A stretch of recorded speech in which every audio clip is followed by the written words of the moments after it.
जय श्री कृष्णा। आज बुधवार के दिन आइए सुनते हैं बुद्धदेव की यह कथा।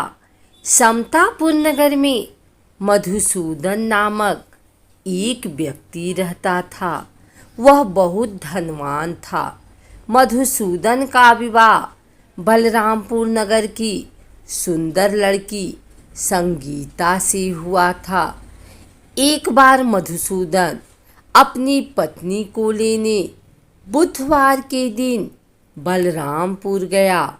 मधुसूदन ने पत्नी के माता पिता से संगीता को विदा कराने के लिए कहा। माता पिता बोले, बेटा आज बुधवार है। बुधवार को किसी भी शुभ कार्य के लिए यात्रा नहीं करते। लेकिन मधुसूदन नहीं माना। उसने ऐसी शुभ अशुभ की बातों को न मानने की बात कही। दोनों ने बैलगाड़ी से यात्रा प्रारंभ की। 2 कोस की यात्रा के बाद उसकी गाड़ी का एक पहिया टूट गया। वहाँ से दोनों ने पैदल ही यात्रा शुरू की। रास्ते में संगीता को प्यास लगी। मधुसूदन उसे एक पेड़ के नीचे बैठाकर जल लेने चला गया। थोड़ी देर बाद जब मधुसूदन कहीं से जल लेकर वापस आया तो वह बुरी तरह हैरान हो उठा, क्योंकि उसकी पत्नी के पास उसकी ही शक्ल सूरत का एक दूसरा व्यक्ति बैठा था। संगीता भी मधुसूदन को देखकर हैरान रह गई। वह दोनों में कोई अंतर नहीं कर पाई। मधुसूदन ने उस व्यक्ति से पूछा, तुम कौन हो और मेरी पत्नी के पास क्यों बैठे हो? मधुसूदन की बात सुनकर उस व्यक्ति ने कहा, अरे भाई, यह मेरी पत्नी संगीता है। मैं अपनी पत्नी को ससुराल से विदा कराकर लाया हूँ। लेकिन तुम कौन हो जो मुझसे ऐसा प्रश्न कर रहे हो? मधुसूदन ने कहा, तुम जरूर कोई चोर या ठग हो। यह मेरी पत्नी संगीता है। मैं इसे पेड़ के नीचे बैठाकर जल लेने गया था। इस पर उस व्यक्ति ने कहा, अरे भाई, झूठ तो तुम बोल रहे हो।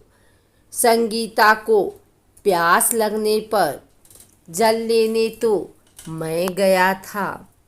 मैंने तो जल लाकर अपनी पत्नी को पिला भी दिया। अब तुम चुपचाप यहाँ से चलते बनो, नहीं तो किसी सिपाही को बुलाकर तुम्हें पकड़वा दूंगा। दोनों एक दूसरे से लड़ने लगे। उन्हें लड़ते देख बहुत से लोग वहाँ एकत्र हो गए। नगर के कुछ सिपाही भी वहाँ आ गए। सिपाही उन दोनों को पकड़कर राजा के पास ले गए। सारी कहानी सुनकर राजा भी कोई निर्णय नहीं कर पाया। संगीता भी उन दोनों में से अपने वास्तविक पति को नहीं पहचान पा रही थी। राजा ने दोनों को कारागार में डाल देने के लिए कहा। राजा के फैसले पर असली मधुसूदन भयभीत हो उठा। तभी आकाशवाणी हुई, मधुसूदन, तूने संगीता के माता पिता की बात नहीं मानी और बुधवार के दिन अपनी ससुराल से प्रस्थान किया। यह सब भगवान बुद्ध देव के प्रकोप से हो रहा है। मधुसूदन ने भगवान बुद्ध देव से प्रार्थना की कि हे भगवान बुद्ध देव, मुझे क्षमा कर दीजिए। मुझसे बहुत बड़ी गलती हुई। भविष्य में अब कभी बुधवार के दिन यात्रा नहीं करूँगा और सदैव बुधवार को आपका व्रत किया करूँगा। मधुसूदन की प्रार्थना करने से भगवान बुद्ध देव ने उसे क्षमा कर दिया। तभी दूसरा व्यक्ति राजा के सामने से गायब हो गया। राजा और दूसरे लोग इस चमत्कार को देखकर हैरान हो गए। भगवान बुद्ध देव की इस अनुकंपा से राजा ने मधुसूदन और उसकी पत्नी को सम्मानपूर्वक विदा किया। कुछ दूर चलने पर रास्ते में उन्हें बैलगाड़ी मिल गई। बैलगाड़ी का टूटा हुआ पहिया भी जुड़ा हुआ था।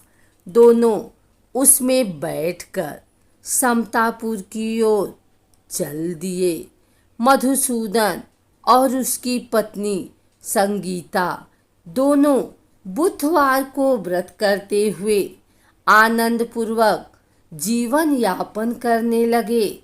इस तरह भगवान बुद्ध देव की कृपा से उनके यहाँ खुशियाँ बरसने लगी।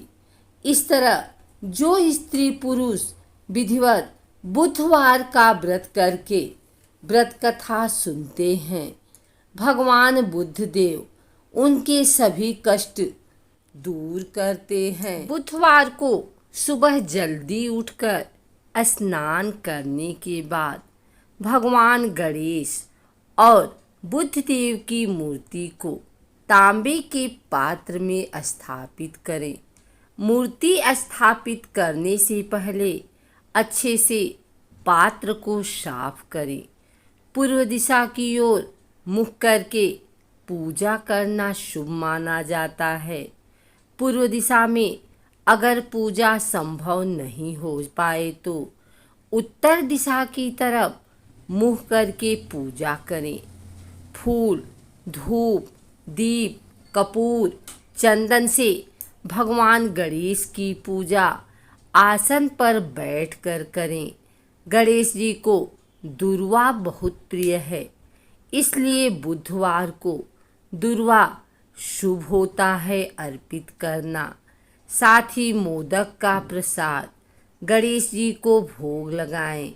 उसके बाद ओम गं गणपतये नमः मंत्र का जाप 108 बार भगवान का ध्यान मन ही मन करें।